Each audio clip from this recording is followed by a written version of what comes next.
we're going to do the rotors and pads on our 2006 WRX.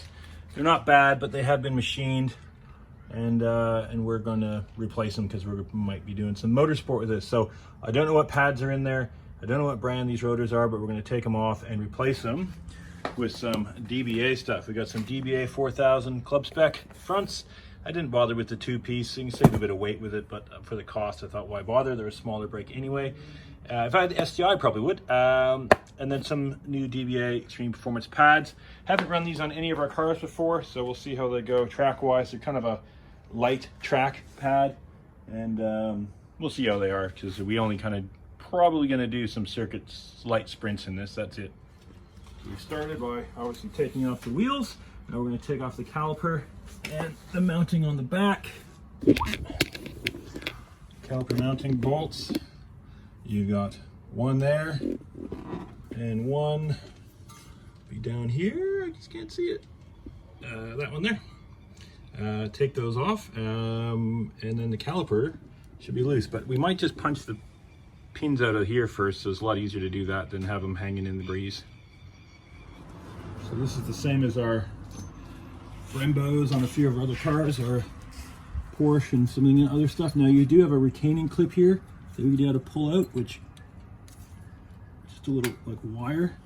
So we'll just pop that out of there because it kind of holds it in, and then it clips through there. You see where that came out? So put that aside. We're going to put it up here so we know where it is. Now we can knock these pins through. Get a punch, screwdriver, I don't know, ratchet, head, extension. Doesn't take much. Give it a tap.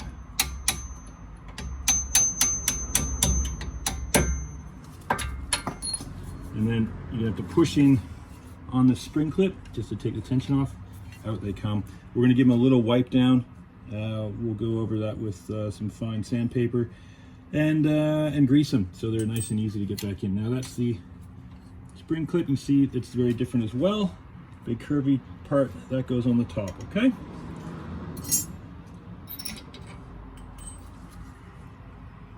Now we're going to push that back.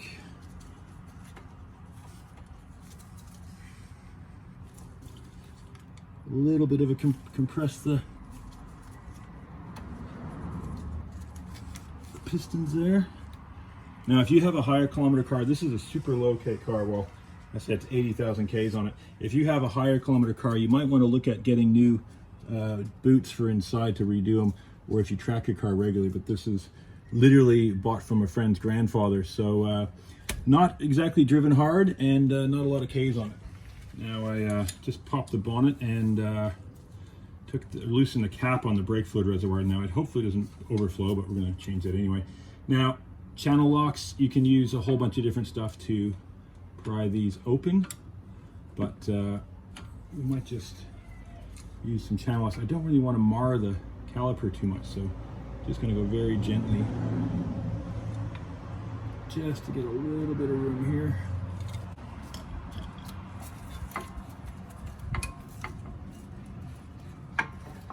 Okay, that's it. There's still a good bit of meat left on those pads, but yeah, I don't want to run those Bendix on here.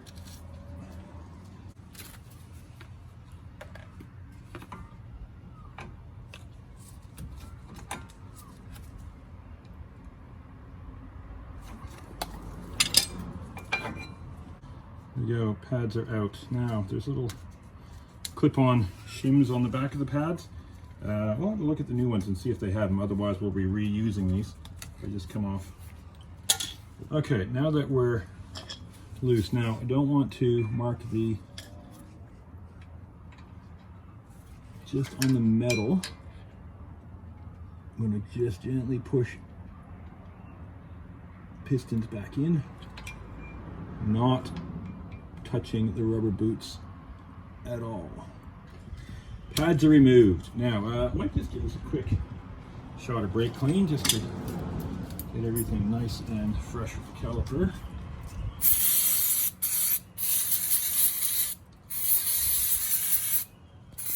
Now, I'm going to get a couple cable ties ready here and get in here with the breaker bar.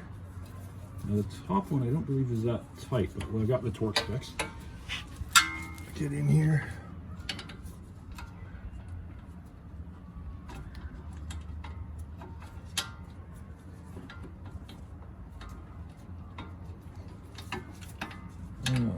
tight. We have to use a 17 mil wrench, I think, because the socket can't get in because you've got the bolt on the shock coming through. Okay, so we need a wrench, but we can do the bottom one.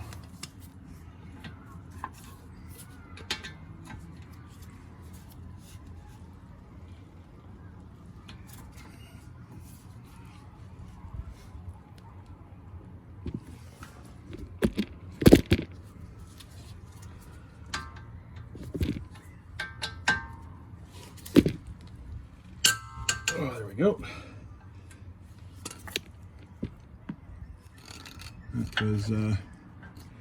That was on there pretty good.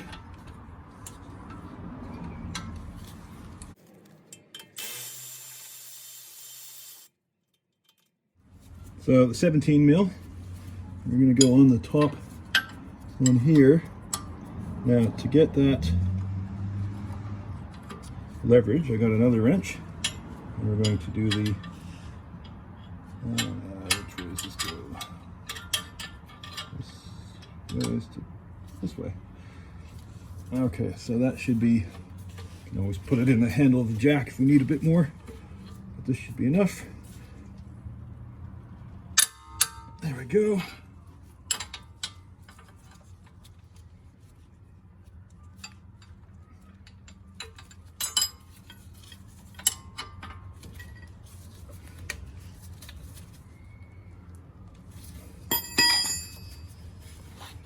Always tap the hammer.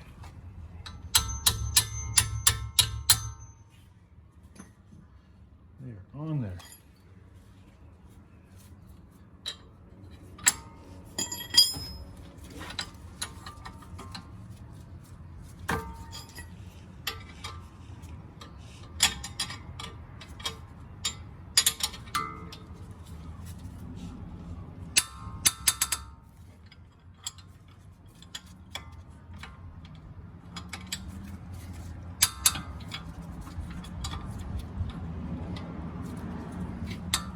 Okay, it's getting loose, and we can just get this in there now. Okay, leave it in for a second. We're just going to get ready to tie it up. So, we've got a couple cable ties, and we'll just put it through the caliper. You can see that, just looping it through the open side there where there's no pad, and we'll go up around the shock. And then when we're ready to undo it,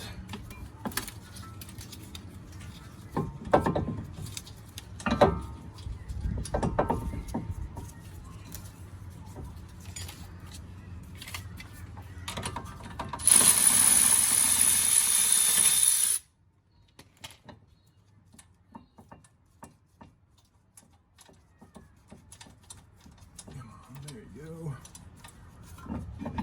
That is off. And we'll tie this up.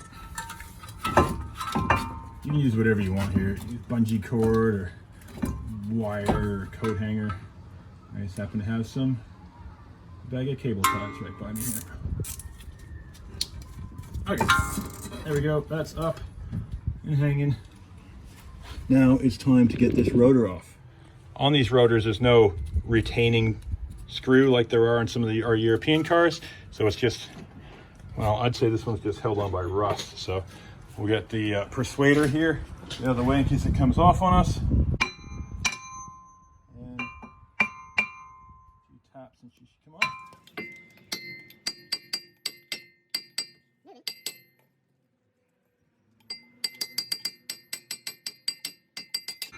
There we go.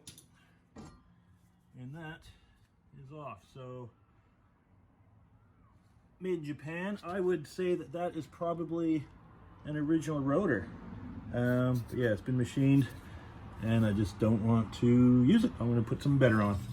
Okay, with our wire brush, just going to clean that up. And we're going to put a little bit of anti-seize on that as well. I got some copper anti-seize here. Good time to have a look at your studs, see if they're okay. So these ones are fine, but you know, if yours are old, you might want to knock them out, put some fresh ones in, and we'll give that a shot of brake clean. Now, these are the DBA rotors. They're non-directional. They're vented, they're grooved. They look pretty cool. So we're gonna get these, they're gonna be greasy from the oil that comes on them from factory. We'll give it a wipe down, and then we'll wipe it down again before we actually finish mounting it up. But they look great. Look great, and they're a better grade of steel for motorsport. And they actually have, where is it? There we go. So you can see what temperature your brakes get to. You've got heat sensitive paint on there that'll indicate what you, if you're cooking your brakes. Now, it's important to always wipe down your rotors because they're iron. They put an oily coating on them so that they don't rust just in between manufacturing and installing on your car, shipping. So it's very important to get that layer off. See, that was, I thought that's clean, but it's not. The little overspray on there, that'll come off when the, as soon as the brakes are applied a couple times. Okay, that's that side. Don't forget to do the inside.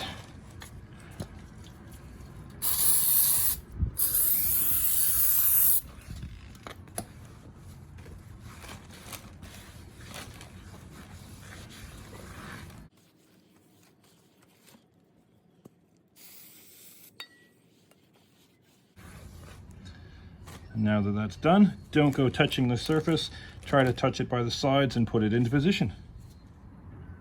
Now we're gonna get some copper anti-seize here. I'm just gonna brush a bit on the hub. So that's the surface there, and a bit around the surface here. We just want it to be, I guess we just want it easier for the next guy. So probably put it a bit thick there.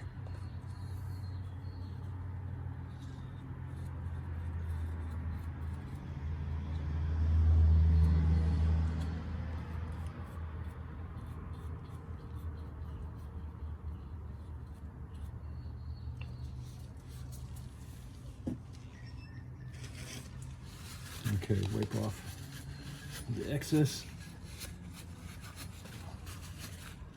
And some chunks. We want that disc to be fitting nice and flush. Now on with the rotor.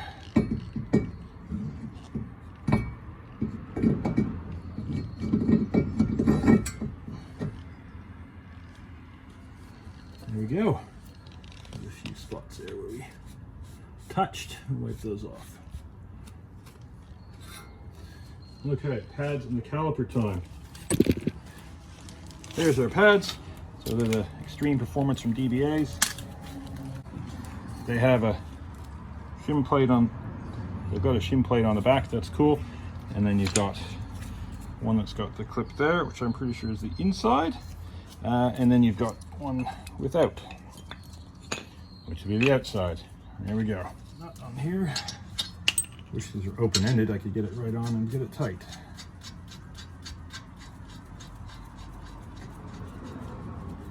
Okay, that'll help hold the caliper rotor in place.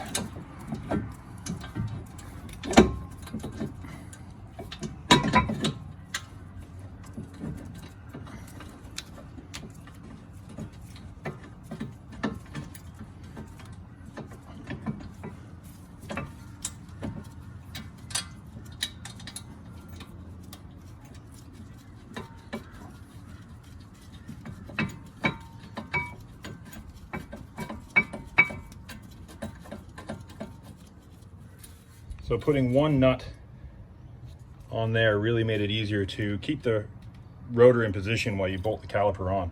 So now that we're just got it on there finger tight, we'll crank it down in a second and get the proper torque specs. But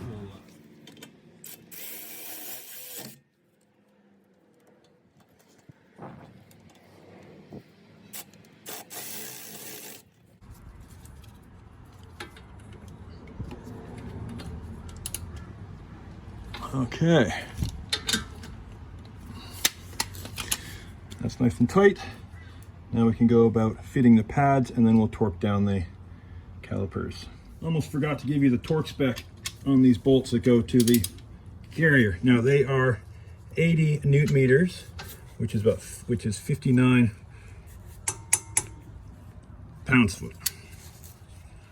So we just got to torque those on.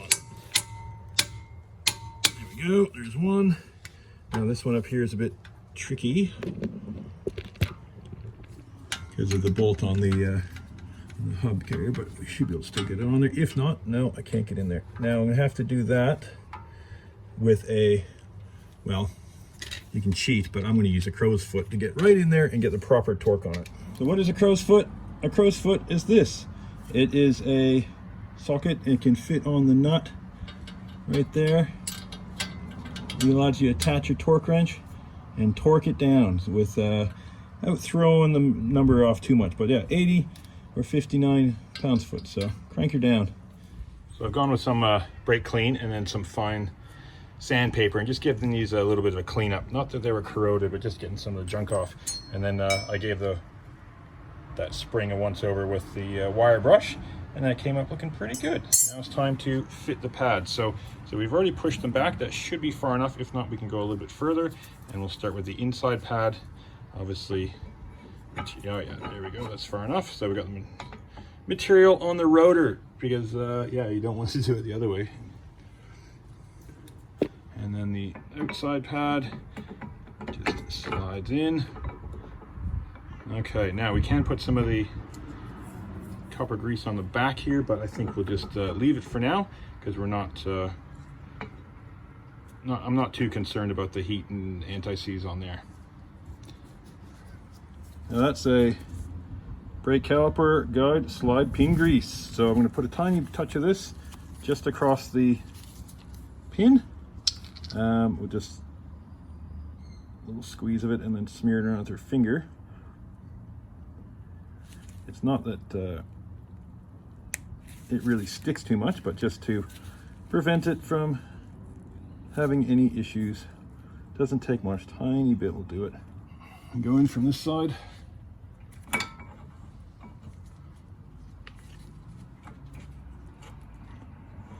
Just get them ready to push through.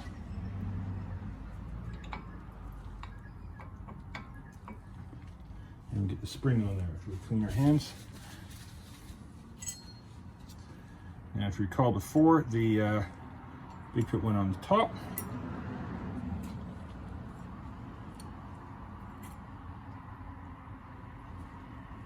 So we'll put the bottom in.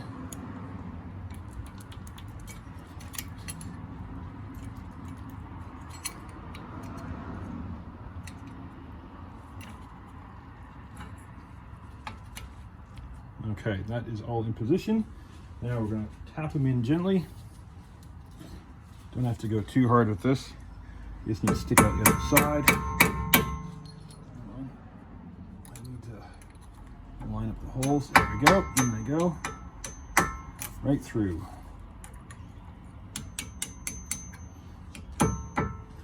Okay. Now we get our little wire that holds them into place, and you're going to want to line up the little holes that came out of there. See that hole there? You see that? So you want that obviously wire to go in there on a bit of an angle, and that one up here. See, this one we need to turn. I wonder if I can turn it. Yeah, just turn it with that gently. Get in the right position. Okay, put that side in there. Then that one in there, so it's the top hole. Come on, go. And then that middle bit goes and pops. It popped out there, so that's it there. That is front brake pads and rotors done on the WRX. Now we just got to go to the other side.